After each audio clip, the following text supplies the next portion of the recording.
Alright, first of many videos this week. We're going full steam ahead. I know last week we didn't do anything, but this week we're going to pick up the pace.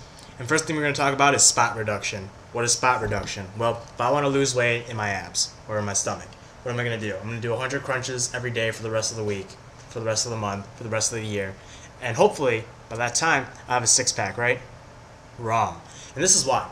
Because gaining weight is pretty much the same thing as losing weight.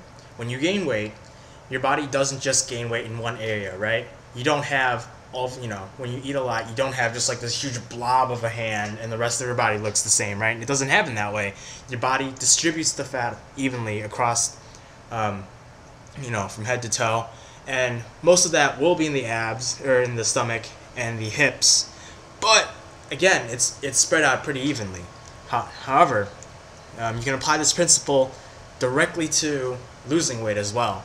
No matter what exercises you do, any exercise that burns calories, it's going to, the weight is going to come off evenly throughout your body. Now, certain areas might come off quicker, but the fact is that you cannot choose an area to work on and have fat burn there quicker than anywhere else in the body. It just doesn't work that way. Furthermore, let's go back to my example about the doing crunches. The amount of crunches that you would have to do in order to burn maybe 1/10 of a pound would be about 30 to 40 minutes worth of crunches, non-stop crunches for 30 to 40 minutes. Nobody ever does that. Doing 100 crunches might take you on average maybe at most 7 minutes, and that's 7 minutes.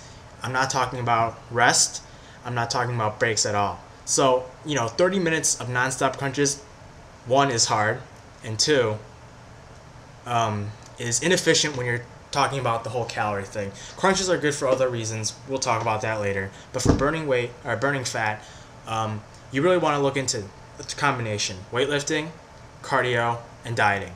That's pretty much the only effective way that you can use to burn fat. That's all we're going to talk about for today. See you later.